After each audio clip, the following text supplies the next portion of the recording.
Louvado seja nosso Senhor Jesus Cristo, para sempre seja louvado. O Senhor esteja convosco, Ele está no meio de nós. Proclamação do Evangelho de Jesus Cristo, segundo Marcos. Glória a vós, Senhor. Naquele tempo, as autoridades mandaram alguns fariseus e alguns partidários de Herodes para apanharem Jesus em alguma palavra. Quando chegaram, disseram a Jesus: Mestre, sabemos que tu és verdadeiro e não dás preferência a ninguém. Com efeito, tu não olhas para as aparências do homem, mas ensinas com verdade o caminho de Deus. Dize-nos: é lícito ou não pagar o imposto a César? Devemos pagar ou não? Jesus percebeu a hipocrisia deles e respondeu: Por que me tentais?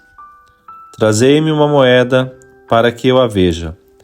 Eles levaram a moeda e Jesus perguntou: De quem é a figura e a inscrição que estão nessa moeda? Eles responderam: De César. Então Jesus disse: Dai, pois, a César o que é de César e a Deus o que é de Deus. E eles ficaram admirados com Jesus. Palavra da salvação. Glória a vós, Senhor. Meu irmão, minha irmã, o Senhor nos dá a graça neste dia de meditarmos o Evangelho de Marcos, no capítulo 12, versículos de 13 a 17. E este Evangelho conta-nos que um grupo de fariseus se aproximaram de Jesus para surpreendê-lo em alguma palavra e assim poderem acusá-lo, e perguntaram-lhe maliciosamente se era lícito ou não pagar o tributo a César. Esse tributo tratava-se de um imposto que todos os judeus deveriam pagar a Roma e que lhes recordava então a sua dependência de um poder estrangeiro.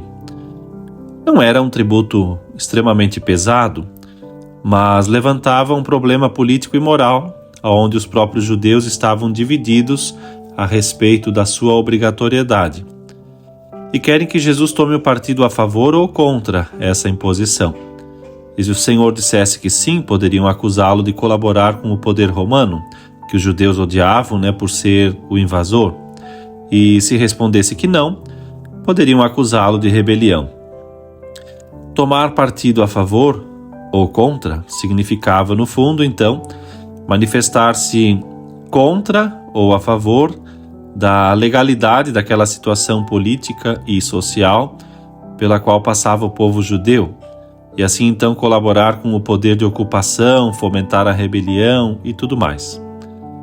Aliás, nas vésperas da morte de Jesus, foi exatamente essa também uma das acusações falsas diante de Pilatos, a autoridade romana, quando falaram que encontraram Jesus subvertendo o povo, que exatamente pregava proibindo o tributo, o pagamento a César.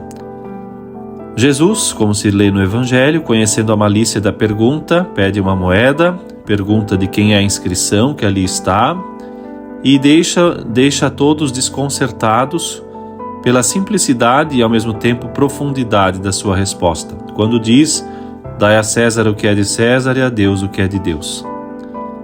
Jesus não foge da questão, mas coloca no meio daquele grupo os verdadeiros termos.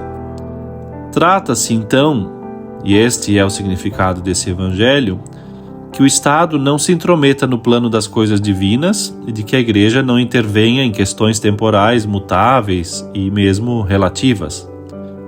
Com a sua resposta, Jesus estabelece claramente as esferas de competência, como mesmo inclusive recorda o Vaticano II.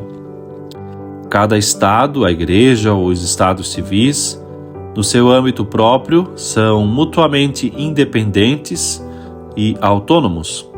Mas, no entanto, ainda que por um título distinto, ambos estão a serviço da vocação social e pessoal da humanidade. E por isso a Igreja, como tal, não tem missão dar soluções concretas a assuntos temporais e desta forma segue o exemplo de Nosso Senhor quando disse: O meu reino não é deste mundo. E assim deixou-nos a Igreja para continuar no tempo, na história, a obra da redenção de Jesus, isto é, levar os homens ao seu destino sobrenatural, a vida eterna, e com isso então a missão da igreja é uma missão espiritual e deve se manter dentro desses limites. Aos cristãos que estão no meio do mundo, cabe sim pensar a partir de Deus, a partir dos princípios morais e éticos, de dar solução aos problemas temporais, para assim contribuir com os demais cidadãos para fomentar um mundo cada vez mais humano, mais cristão, e por isso então, aqui sim, é nossa missão exigir que os direitos sejam cumpridos, que os deveres para com a sociedade também façam realmente valer aquilo que é a nossa missão. A nossa fé é marcada pela caridade e por isso os apelos sensíveis ao bem comum nos ajudam a cumprir as normas e tudo mais. E esta é a proclamação da Igreja, que sempre deixou muito claro na sua doutrina a justa autonomia das realidades temporais. Isso significa as coisas criadas e mesmo a sociedade têm leis e valores próprios. A doutrina cristã, por sua vez, dai a César o que é de César e a Deus o que é de Deus, nos faz recordar uma verdade sobre nós, sobre a humanidade, que é destinada à eternidade. E por isso, não há nenhuma oposição em ser um bom católico e servir fielmente à sociedade civil, assim como não há razão para que a Igreja e o Estado entrem em choque. Por quê? Porque cada um tem a sua missão própria e juntos, claro, devem sempre valorizar aquilo que é o autenticamente humano, reforçando, purificando e elevando a dignidade da criatura. Por isso, dar a Deus o que é de Deus e a César o que é de César.